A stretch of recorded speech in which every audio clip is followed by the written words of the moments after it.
کہ ہم نہیں جانتے کہ مرنے کے بعد کی زندگی کے شب و روز کیا ہیں، مرنے کے بعد کی زندگی یا مرنے کے بعد کی دنیا کیا ہے؟ کیا وہاں سورج نکلتا ہے؟ وہاں چاند نکلتا ہے؟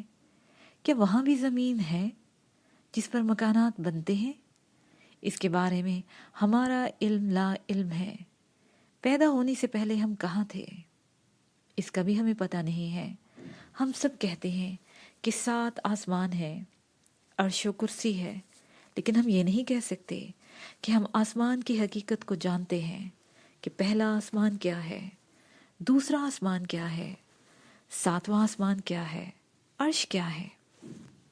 جب کوئی آدمی تصوف کے اسکول میں داخل ہو کر تعلیم حاصل کرتا ہے تو وہ اس بات سے آگاہ ہو جاتا ہے کہ زمین کیا ہے، 7 آسمان کیا ہیں، عرش کیا ہے، فرشتے کیا ہیں، جنات کی دنیا کیسی ہوتی ہے۔ انسان کو جس طرح انسان کے بارے میں معلومات ہوتی ہیں، اسی طرح فرشتوں اور جنات کے بارے میں معلومات حاصل ہو جاتی ہیں۔ کوئی انسان جو تھوڑا سا بھی باشعور ہے اس بات سے واقف ہے کہ اس کا اس دنیا میں آنا اس کا ذاتی اختیار یا ذاتی وصف نہیں ہے۔ کوئی آدمی یہ نہیں کہہ سکتا کہ مجھے اس بات کا علم تھا کہ میں خان صاحب کے یہاں پیدا ہوں گا، یا چودھری صاحب کے گھر میں پیدا ہوں گا، یا چمار میرا باپ ہوگا، یا بادشاہ کے ہاں میری ولادت ہوگی۔ تصوف میں پڑھایا جاتا ہے کہ پیدائش سے پہلے بچے کے دماغ کے کمپیوٹر میں نصب کر دیا جاتا ہے، اور اس میں ایسے چپس ڈال دیے جاتے ہیں کہ اگر اس کی عمر 80 سال کی ہے تو اسے ادراک ہو سکتا ہے کہ بچے نے اس 80 سال کی زندگی میں کیا کچھ کرنا ہے۔ تصوف میں مہارت حاصل ہو جائے تو اسے غیب کی دنیا اور مستقبل کے بارے میں معلومات حاصل ہو سکتی ہیں۔ جیسے پیغمبروں نے مستقبل کے بارے میں پیشین گوئیاں کی کہ وہ پوری ہوئیں، اولیاء اللہ سے بھی بہت ساری کرامات سرزد ہوئیں۔ حضرت یوسف علیہ السلام نے بادشاہ کے خواب سن کر 14 سال کے غیب کا انکشافات فرمایا۔ عام آدمی پیغمبر نہیں ہو سکتا، لیکن پیغمبرانہ طرز فکر حاصل کر کے ان کے علوم کا امین ضرور بن جاتا ہے، اور پیغمبروں کی نسبت سے اس کے پر بہت ساری باتیں روشن ہو جاتی ہیں۔ تصوف انسان کی زندگی کے اس حصے کو روشن کرتا ہے جو زندگی کا باطن ہے۔ ہر انسان کی زندگی کے 2 رخ ہیں، ایک رخ ظاہر ہے اور ایک رخ باطن ہے۔ ظاہر رخ یہ ہے کہ ہم بیٹھے ہوئے ہیں، چھوٹے سے بڑے ہو رہے ہیں، اسکول اور کالج جا رہے ہیں، علوم حاصل کر رہے ہیں، ملازمت کر رہے ہیں، کاروبار کر رہے ہیں۔ باطنی زندگی میں سب سے پہلے کا عالم عالم ارواح ہے، یعنی جہاں سے ہماری روحیں چل کر اس دنیا میں مادی وجود میں ظاہر ہوئیں۔ پھر ہم نے اچھے یا برے اعمال کیے۔ اعمال کی بھی 2 قسمیں ہیں، آدمی نیکی کرتا ہے یا برائی کرتا ہے۔ اللہ تعالیٰ کے ارشاد کے مطابق نیکی کی جزا اور برائی کی سزا ہے۔ اگر اس نے اچھے کام کیے تو اللہ کی طرف سے جزا ملتی ہے، اور اگر برائی سرزد ہوئی تو اللہ تعالیٰ کے قانون کے مطابق اس کی سزا مقرر ہے۔ ہر انسان جو اس دنیا میں موجود ہے اس کی 2 حیثیتیں ہیں، ایک حیثیت اس کا مادی وجود ہے، ایک حیثیت اس کا روحانی وجود ہے، یعنی انسان 2 وجود سے مرکب ہے۔ کوئی انسان 2 وجود کے بغیر زندہ نہیں رہ سکتا۔ اس کی مثال یہ ہے، میں آپ کے سامنے لیکچر دے رہا ہوں، آپ میرے وجود کو دیکھ رہے ہیں جس میں سے آواز نکل رہی ہے۔ میرا ایک مادی دماغ ہے جو سوچ رہا ہے کہ میں نے آپ کو کیا لیکچر ڈیلیور کرنا ہے۔ میری طرح آپ کا بھی ایک مادی دماغ ہے، آپ اس دماغ سے میری بات کو سمجھنے کی کوشش کر رہے ہیں، لیکن ایک بات بہت زیادہ غور طلب ہے کہ یہ مادی وجود جو بول رہا ہے یا وہ مادی وجود جو سن رہے ہیں، ان کی حیثیت ثانوی ہے، ان کو اولیت حاصل نہیں ہے۔ اس کی مثال یوں ہے کہ میں بیٹھے بیٹھے بھی مر جاتا ہوں، ہارٹ اٹیک ہو جاتا ہے، یا میں کوما میں چلا جاؤں تو میں بول نہیں سکتا۔ آپ کہیں گے یہ بندہ مر گیا ہے، سوال یہ ہے کہ میرے اندر دماغ ہے، میرے ہاتھ پیر ہیں، میں بیٹھا بھی ہوا ہوں، اب پھر میرا بولنا یا میرا کچھ کہنا کیوں منقطع ہو گیا؟ یہی صورت سامعین کی ہے۔ آپ لوگ بیٹھے ہوئے ہیں، اچانک آپ کے اوپر موت وارد ہو جائے، اللہ سب کی عمر دراز کرے۔ یہ کوئی ڈرنے کی بات نہیں ہے، میں سمجھانے کے لیے کہہ رہا ہوں۔ میں کتنا بھی بولتا رہوں، آپ کی سمجھ میں کچھ نہیں آئے گا، آپ سنیں گے۔ سوال یہ ہے کہ جب آپ کے کان ہیں، دماغ ہے، آپ میری بات کیوں نہیں سن سکتے؟ اس کا ایک ہی جواب ہے کہ روح جسم میں سے نکل گئی ہے، روح نے جسم سے رشتہ توڑ لیا ہے۔ بس ثابت ہوا کہ انسان کی زندگی دو روحوں سے مرکب ہے۔ اگر جسم نہ ہو تو روح کا آواز سننا ممکن نہیں ہے، اور اگر روح نہ ہو تو جسم آواز نہیں سنتا۔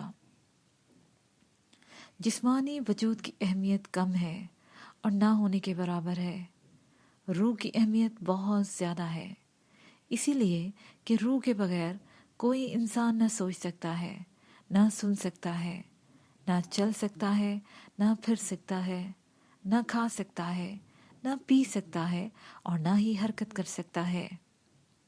سمجھ میں یہ بات آئی کہ انسان ایک وجود نہیں، دو وجود ہیں، ایک مادی وجود فزیکل باڈی اور ایک روحانی وجود۔ یہ دونوں جب اکٹھے ہوتے ہیں تب انسانی وجود میں حرکت پیدا ہوتی ہے۔ اگر یہ دونوں اکٹھے نہ ہوں، الگ الگ ہو جائیں تو روح حرکت تو کرتی رہتی ہے، لیکن جسمانی وجود ڈیڈ باڈی بن جاتا ہے، اس کی حیثیت ایک مردے یا ایک لاش کسی بن جاتی ہے۔ میڈیکل سائنس میں علم الابدان پڑھایا جاتا ہے، جیسے علم الابدان ہے، اسی طرح علم الروح بھی ہے۔ جب ہم دو وجود تسلیم کر رہے ہیں تو ہمیں دو علوم بھی تسلیم کرنا ہوں گے۔ روح کا علم الگ ہے اور جسمانی وجود کا علم الگ ہے۔ دنیا میں جتنے بھی علوم رائج ہیں وہ سب کے سب جسمانی وجود کے تابع ہیں، اور روحانی علوم جتنے بھی ہیں وہ روح کے تابع ہیں۔ یہ علوم ہمیں پیغمبروں کے ذریعے حاصل ہوئے ہیں۔ ماہرین نے جب تحقیق کی تو نتیجے میں نئے نئے علوم ہمارے سامنے آ گئے۔ علم کوئی بھی ہو، اس کا فائدہ ہوتا ہے۔ تصوف ان علوم پر بحث کرتا ہے جو روح کے وجود سے متعلق ہے۔ اگر روح کے وجود سے ہم انکار کرتے ہیں تو یہ بات عقل کے خلاف ہے، اس لیے کہ ہم دیکھتے ہیں کہ جب تک روح ہمارے جسم سے اپنا رشتہ قائم رکھتی ہے، ہم چلتے پھرتے ہیں، تمام حرکات و سکنات کرتے ہیں، ہم علم بھی سیکھتے ہیں، اور جب روح مادی وجود سے رشتہ توڑ لیتی ہے تو حرکت ختم ہو جاتی ہے۔ تصوف کے بارے میں بہت سارے لوگوں کے خدشات بھی ہیں۔ بہت سارے لوگ تصوف کو اچھا نہیں سمجھتے۔ اس کی وجہ جہاں تک میں سمجھتا ہوں یہ ہے کہ ابھی تک تصوف کی جانب صحیح توجہ نہیں دی گئی۔ تصوف کی صحیح تعریف یہ ہے کہ تصوف ایک علم ہے اور سیکھنے سکھانے کا علم ہے۔ دانشور کہتے ہیں کہ ہر آدمی روحانی نہیں ہو سکتا۔ کیوں نہیں ہو سکتا بھائی؟ روح کے بغیر تو کوئی آدمی زندہ ہی نہیں رہ سکتا۔ جب روح کے بغیر میں زندہ ہی نہیں رہ سکتا تو میں روح کا علم کیوں نہیں سیکھ سکتا؟ دیکھیے، آپ تھیوری پڑھتے ہیں، پھر پریکٹیکل کرتے ہیں، اسی طرح روح کے علم کی بھی تھیوری ہے اور پریکٹیکل بھی ہے۔ روح کی تھیوری کے بارے میں روحانی اساتذہ بتاتے ہیں کہ روح امر ربی ہے۔ امر ربی سے مراد یہ ہے کہ اللہ تعالیٰ نے کہا کہ کن، ساری روحیں وجود میں آ گئی، پھر روحیں عالم دنیا میں آ گئی، اس کو عالم ناسوت بھی کہتے ہیں۔ پھر روحیں ناسوت سے آخرت میں چلی گئیں، یعنی عالم اعراف میں چلی گئیں۔ امر ربی سے مراد یہ ہے کہ اللہ تعالیٰ کا ایک محسوس علم ہے، کن، ہو جا۔ یہ بات غور طلب ہے کہ کن یعنی ہو جا، کیا ہو جا؟ سیدھی سی بات ہے، اللہ تعالیٰ کے ذہن میں کوئی پروگرام تھا، جب اللہ تعالیٰ نے کہا ہو جا، وہ ہو گیا، لیکن کیا ہو جا؟ اللہ کے ذہن میں ایک مکمل پروگرام تھا۔ اللہ تعالیٰ نے جب کہا ہو جا تو انسان کے اندر سماعت پیدا ہوئی، بصارت پیدا ہوئی، سوچنے سمجھنے کی صلاحیت پیدا ہوئی، جذبات پیدا ہوئے، محبت اور غضب دونوں کا اسے ادراک ہوا، بھوک کے احساسات اس کے اندر پیدا ہوئے، خواہشات پیدا ہوئیں، 5 حواس پیدا ہوئے۔ کن کا مطلب ہے کہ انسانی حواس اور جذبات سے متعلق مکمل علم انسان کے اندر منتقل ہو گیا۔ اس میں سننا بھی ہے، دیکھنا بھی ہے، سوچنا سمجھنا بھی ہے، پکڑنا بھی ہے، چھونا بھی ہے، رونا بھی ہے، خوش ہونا بھی ہے، نفرت اور محبت بھی ہے، طاقت کا استعمال بھی ہے اور عفو و درگزر بھی ہے۔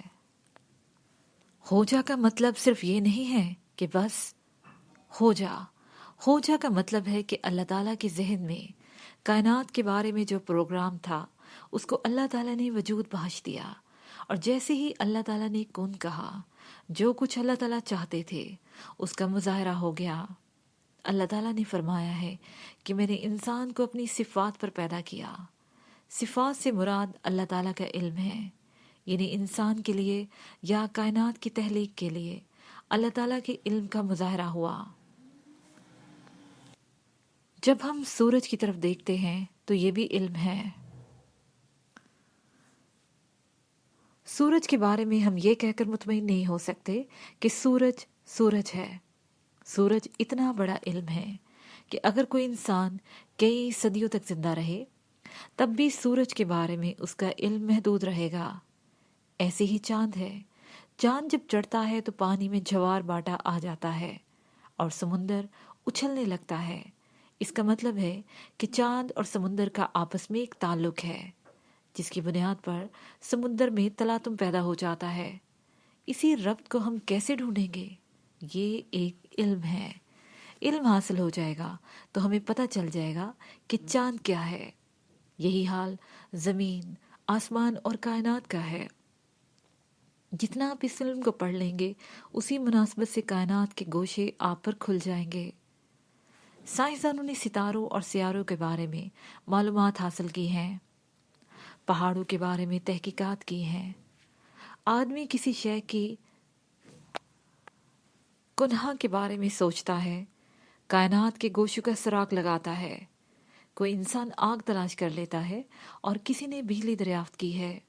یہ سب دراصل لاشعور میں چھپی ہوئی صلاحیتوں کی تلاش ہے، اور شعور سے لاشعور میں اتر جانا، اس کے اندر سے ایجادات کے علوم کو ڈھونڈ نکالنا اللہ کی نشانیاں ہیں۔ اس لیے یہ ساری تلاش، تحقیق اور تفکر تصوف کے دائرہ کار میں آتی ہے۔ تصوف کا مطلب یہ نہیں ہے کہ ایک محسوس لباس پہن لیا جائے، گیرو رنگ کی چادر اوڑھ لی جائے، گدڑی پوش بن جائیں یا دنیا بیزار ہو کر جنگل میں جا کر بیٹھ جائیں۔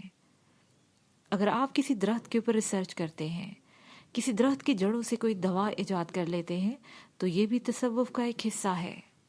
تصوف ایک حکمت ہے جو اللہ تعالیٰ بندے کو روح کی معرفت سکھاتا ہے۔ جو لوگ تصوف کے بارے میں سوچ بچار کرتے ہیں وہ کائنات سے واقف ہو جاتے ہیں اور انہیں اللہ کے فضل و کرم سے اللہ کا عرفان حاصل ہو جاتا ہے۔ اولیاء اللہ کی تعلیمات کے بارے میں جب ہم سوچتے ہیں تو حیرت ہوتی ہے کہ یہ کتنے بڑے عالم تھے۔ 200 سال پہلے شاہ ولی اللہ رحم اللہ دلہی میں پیدا ہوئے۔ شاہ ولی اللہ رحم اللہ کی تعلیمات کا لوگوں نے مذاق اڑایا، انہیں طرح طرح کی اذیتیں دی گئیں، ان کے دونوں ہاتھ توڑ دیے گئے، ان کے قتل کے منصوبے بنائے۔ تقریباً 200 سال پہلے انہوں نے یہ بتا دیا تھا کہ ہر انسان کے مادی وجود کے اوپر ایک اور انسان ہے اور وہ روشنیوں کا بنا ہوا ہے۔ انہوں نے اس کا نام نسمہ رکھا۔ شیخ اکبر محی الدین ابن عربی رحم اللہ نے بھی اس روشنی کے انسان کا تذکرہ کیا ہے۔ انہوں نے اس کا نام جسم مثالی رکھا ہے۔ شاہ ولی اللہ رحم اللہ کا دوسرا گناہ یہ بتایا گیا کہ انہوں نے قرآن پاک کا فارسی میں ترجمہ کر دیا تھا۔ ان کے اوپر کفر کا فتویٰ لگا، جبکہ آج ہر مدرسے اور ہر اسکول میں قرآن کا ترجمہ پڑھایا جا رہا ہے۔ شاہ ولی اللہ رحم اللہ نے بتایا کہ ہر انسان کے اوپر ایک اور انسان ہوتا ہے، جبکہ آج کے سائنٹسٹ نے اب ریسرچ کی اور انسان کے اوپر ایک روشنی کا بنا ہوا انسان ہے. روشنی کے اس انسان کو ریفلیکشن کا نام دیا اور انہوں نے اورا رکھا. ہم نے اپنے اسلاف کا، جنہوں نے تصوف کو، روحانیت کو ایک علم بنا کر ہمیں سکھانا چاہا، قدر نہیں کی اور ان سے بیزاری کا اظہار کیا. اب بھی یہی ہو رہا ہے. ہوشیار لوگوں نے پیری مریدی کو ذریعہ معاش بنا لیا ہے. تصوف کاروبار نہیں ہے، تصوف ایک علم ہے جس کو پڑھ کر انسان اللہ کی کتاب قرآن کریم کی حکمت سے واقف ہو جاتا ہے اور ٹائم اینڈ اسپیس کی حقیقت سے واقف ہو جاتا ہے. تصوف پڑھ کر آدمی کے اندر کی آنکھ کھل جاتی ہے. جس طرح انسان کی جسمانی آنکھ ہے، اسی طرح انسان کے اندر روحانی آنکھ بھی ہے. جب انسان مادی آنکھ سے دیکھتا ہے تو محدود دیکھتا ہے، اور جب انسان روحانی آنکھ سے دیکھتا ہے تو لامحدود دیکھتا ہے. سوال: محترم عظیمی صاحب، سوال یہ ہے کہ روح جب وجود میں آئی تو کچھ روحیں مرد بن گئی اور کچھ روحیں عورتیں بن گئی. عورت کی روح ڈیفرنٹلی کام کرتی ہے اور مرد کی روح ڈیفرنٹلی کام کرتی ہے. تو کیا عالم ارواح میں تحسیس ہو چکی تھی یا مردانہ جسم اور زنانہ کا جسم بعد میں بنا؟ جواب: اللہ تعالیٰ نے قرآن پاک میں فرمایا ہے، ہم نے ہر چیز کو جوڑے جوڑے بنایا ہے. ایک اور جگہ فرمایا ہے، ہم نے ہر چیز کو جوڑے جوڑے بنایا اور جوڑے دوہرے بنائے. ایک مذکر کی، ایک مؤنث. یہ مؤنث اور مذکر بھی جوڑے جوڑے ہیں. جوڑے جوڑے کا مطلب یہ ہوا کہ ہر مرد کے بھی دو وجود ہیں اور ہر عورت کے بھی دو وجود ہیں. مرد کے اندر غالب رخ مرد کا ہے اور مغلوب رخ عورت کا ہے. عورت کے اندر غالب رخ عورت کا ہے اور مغلوب رخ مرد کا ہے. جنسی کشش کا قانون یہ ہے کہ مرد عورت کی طرف کھنچتا ہے اور عورت مرد کی طرف کھنچتی ہے. مرد کے اندر کیونکہ ایک اور رخ عورت کا ہے جو مغلوب ہے، اور عورت کے اندر مرد کا رخ ہے جو مغلوب ہے. مغلوب رخ غالب رخ سے مل کر اپنی تکمیل چاہتا ہے. اس کو آپ جنسی کشش کا قانون کہہ سکتے ہیں. تو جب اللہ تعالیٰ نے کن کہا تو اس وقت سب پیدا ہوئے، لیکن جوڑے جوڑے پیدا ہوئے. اللہ تعالیٰ نے ایک تخلیقی نظام قائم کیا کہ مرد کے اندر عورت کا رخ مغلوب ہے اور عورت کے اندر مرد کا رخ مغلوب ہے. اب رہ گئی صلاحیت کی بات کہ عورت کی صلاحیت الگ اور مرد کی صلاحیت الگ الگ ہے. اس کی وجہ یہ سمجھ میں آتی ہے کہ دونوں کے کام الگ الگ ہیں. اللہ تعالیٰ نے فرمایا مرد عورتوں پر قوام ہے، اس بنا پر کہ اللہ تعالیٰ نے ان میں سے ایک کو دوسرے پر فضیلت دی ہے، اور اس بنا پر کہ مرد اپنا مال خرچ کرتے ہیں. اس کے برعکس عورت کی یہ ڈیوٹی ہے کہ وہ گھر سنبھالے، پیدائش کے عمل سے گزرے، بچوں کی تربیت کرے. دونوں کی ڈیوٹی الگ ہو گئی تو دونوں میں امتیاز ہو گیا. لیکن ایسی بات نہیں ہے کہ اگر کوئی عورت مردوں کا کام کرنا چاہے اور وہ نہ کر سکتی ہو. اللہ تعالیٰ فرماتے ہیں بے شک مسلمان مرد اور مسلمان عورتیں، ایمان والے مرد اور ایمان والیاں، فرما بردار مرد اور فرما بردار عورتیں، سچے مرد اور سچی عورتیں، صبر کرنے والے مرد، صبر کرنے والی عورتیں، اور عاجزی کرنے والے مرد، عاجزی کرنے والی عورتیں، خیرات کرنے والے مرد، خیرات کرنے والی عورتیں، روزے رکھنے والے مرد، روزے رکھنے والی عورتیں، اپنی عصمتوں کی حفاظت کرنے والے مرد، اپنی عصمتوں کی حفاظت کرنے والی عورتیں، اور اللہ کو بہت یاد کرنے والے مرد اور اللہ کو بہت یاد کرنے والی عورتیں. ان سب کے لیے اللہ تعالیٰ نے بخشش اور بڑا اجر تیار کر رکھا ہے. سوال: سر، قوام کے حوالے سے قرآن مجید نے یہ وجہ بتائی ہے کہ مرد قوام اس لیے ہے کہ وہ نان نفقہ ادا کرتا ہے. اگر عورت معاش کا کام کرنے لگے اور کمائی میں مرد سے سبقت لے جائے تو کیا عورت قوام بن سکتی ہے؟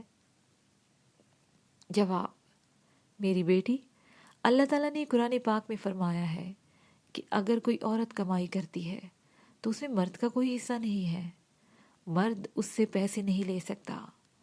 اگر عورت بچے کو دودھ پلائے تو اپنے شوہر سے کہے مجھے اس کے پیسے چاہیے، تو شوہر کے اوپر لازم ہے کہ بچے کو دودھ پلانے کے پیسے دے، نان نفقہ پورا کرے۔ آج کل پوزیشن بڑی عجیب ہے، اس میں علماء حق کو اجتہاد کرنا چاہیے کہ میاں کی تنخواہ 3,000 ہے اور بیگم کی تنخواہ 8,000 ہے۔ زمانے کے تغیر کے حساب سے ہمارے دانشوروں اور علماء کو مل جل کر ان مسائل کو حل کرنا چاہیے۔ خدا کرے ایسا وقت آ جائے ہمارے مذہبی دانشور متحد ہو کر اللہ کی مخلوق اور حضور پاک صلی اللہ علیہ وآلہ وسلم کی امت کو مایوسیوں سے باہر لے آئیں، مسلمان ایک پلیٹ فارم مہیا کریں اور مسلمان قوم کو ایک پلیٹ فارم مہیا کریں۔ اللہ تعالیٰ فرماتے ہیں اور اللہ کی رسی کو متحد ہو کر مضبوط پکڑ لو اور آپس میں تفرقہ نہ ڈالو۔ آج امت مسلمہ کی جو ابتر زندگی ہے اس کی وجہ آپس میں اتحاد نہ ہونا ہے۔ لندن میں میرے پاس ایک انگریز آیا، اس نے کہا میں مسلمان ہونا چاہتا ہوں، آپ مجھے کون سا مسلمان کریں گے؟ دیوبندی، بریلوی، شیعہ یا سنی؟ ظاہر ہے اس نے بات تنزیہ کہی تھی، لیکن میرے پاس خاموشی کے علاوہ اور کوئی راستہ نہیں تھا۔ سوال: اللہ تعالیٰ نے نفس کن فرمایا اور کائنات کی تخلیق ہو گئی، یہ اللہ تعالیٰ نے کیسے فرمایا؟ کیونکہ جب ہم کوئی لفظ ادا کرتے ہیں تو اس کے لیے منہ کا ہونا ضروری ہے، زبان ہلتی ہے۔ میں پوچھنا چاہ رہی تھی کہ اللہ تعالیٰ نے لفظ کن کیسے فرمایا؟ جواب: آپ کو مختلف خیالات آتے ہیں نا، خدا نخواستہ ایکسیڈنٹ کے بارے میں خیال آ گیا، آپ ڈر جاتی ہیں، آپ کو پسینہ آ جاتا ہے، دل کی دھڑکن تیز ہو جاتی ہے۔ بتائیے آواز کہاں سے آئی؟ میں یہاں یونیورسٹی کے ہال میں بیٹھا ہوا ہوں، مجھے خیال آیا میں باہر نکلوں گا تو میری ٹانگ ٹوٹ جائے گی۔ خیال کے اثرات مرتب ہوتے ہیں، آدمی ڈر جاتا ہے۔ آپ کے کان میں گونج پیدا ہوئی، یہ کس کے منہ کی آواز ہے؟ آواز کا تعلق منہ سے نہیں ہے، دیکھنے کا تعلق مادی آنکھ سے نہیں ہے۔ اگر دیکھنے کا تعلق مادی آنکھ سے ہوتا تو مرنے کے بعد بھی آدمی دیکھتا، اگر سننے کا تعلق مادی کانوں سے ہوتا تو مرنے کے بعد بھی آدمی سنتا، اگر بولنے کا تعلق مادی ہونٹوں اور زبان سے ہوتا تو مرنے کے بعد بھی آدمی بولتا۔ مجھے کہتا مجھے قبر میں کیوں اتارا ہے؟ اجاڑ جگہ پر کیوں دفنا رہے ہو؟ کیوں دبا رہے ہو؟ ہمارا شعور محدود ہے، ہم چونکہ واقفیت نہیں رکھتے اس لیے ہم سمجھتے ہیں کہ منہ ہوگا تو بولیں گے۔ ایسا نہیں ہے، ہوا چلتی ہے، ہوا کی بھی آواز ہوتی ہے، ہوا کا منہ ہوتا ہے یا نہیں ہوتا ہمیں نہیں معلوم۔ پانی کی آواز ہوتی ہے، آپ کہیں گے پانی غصے سے ٹکرا رہا ہے، ٹھیک ہے، لیکن سمندر کا منہ تو نہیں ہوتا۔ اللہ تعالیٰ مخلوق کی صفات سے ماورا ہیں، لیکن وہ سنتے بھی ہیں اور دیکھتے بھی ہیں۔ سوال: روح پاکیزہ کرنے کا کیا طریقہ ہے؟ جواب: لیکچر میں آپ سن چکے ہیں کہ دو چیزوں کے بغیر ہمارے وجود کا قیام نہیں، ایک روح ہے اور دوسرا جسم۔ میرے خیال میں آپ یہ کہنا چاہتے ہیں کہ روح کا علم حاصل کرنے کا کیا طریقہ ہے؟ روح کا علم سیکھنے کے لیے سب سے پہلے ضروری ہے کہ ہمارے اندر یہ یقین ہو کہ ہمارے جسم کی کوئی حرکت روح کے بغیر نہیں ہوتی۔ روح چاہے گی تو ہمارا جسم حرکت کرے گا، روح نہیں چاہے گا تو ہمارا جسم حرکت نہیں کرے گا۔ جب آپ کو اس بات کا یقین آ جائے گا کہ ہماری کوئی حرکت روح کے بغیر نہیں ہے یا ہر حرکت روح کے تابع ہے، تو آپ کا ذہن روح کی طرف متوجہ ہوگا کہ روح کیا ہے۔ جیسے جیسے آپ کا ذہن روح کی طرف متوجہ ہوگا آپ روح سے واقف ہوتے چلے جائیں گے۔ اور اس کا بہترین طریقہ جو اولیاء اللہ انبیاء علیہ السلام نے بتایا ہے وہ مذہبی فرائض پورے کر کے مراقبہ کرنا ہے۔ مراقبہ میں جتنا انہماک ہو جائے گا اسی مناسبت سے انسان اپنی روح کا علم حاصل کر لے گا۔ سوال: صوفی کا علم غیب سے قریب تر ہے، صوفی کا علم غیب سے قریب تر ہے اور صوفی تمام غیر مرئی علوم سیکھ سکتا ہے۔ کیا صوفی حضور صلی اللہ علیہ وآلہ وسلم سے بڑھ کر عالم ہو سکتا ہے؟ جواب: یہ سوال بالکل غلط ہے۔ استغفار پڑھیں۔ نعوذ باللہ، کوئی بندہ جو رسول صلی اللہ علیہ وآلہ وسلم کو خاتم النبیین نہیں سمجھتا اور حضور پاک صلی اللہ علیہ وآلہ وسلم کو سب سے بڑا معلم نہیں سمجھتا، وہ ہرگز صوفی نہیں ہے۔ صوفی اسے کہتے ہیں جو رسول اللہ صلی اللہ علیہ وآلہ وسلم کا ان کی رسالت پر ایمان رکھتا ہو، مشرک نہ ہو اور حضور صلی اللہ علیہ وآلہ وسلم کے بتائے ہوئے احکامات پر صدق دل اور یقین کے ساتھ عمل کرتا ہو۔ سوال کنندہ: کیا حضور پاک صلی اللہ علیہ وآلہ وسلم کو علم غیب تھا؟ عظیمی صاحب، آپ بتائیے، حضرت جبرائیل علیہ السلام غیب ہے یا ظاہر ہیں؟ سوال کنندہ: غیب ہے۔ عظیمی صاحب، حضرت جبرائیل علیہ السلام حضور صلی اللہ علیہ وآلہ وسلم سے باتیں کرتے تھے؟ سوال کنندہ: جی ہاں۔ اس کے ساتھ ہی یہ پارٹ اپنے اختتام کو پہنچا۔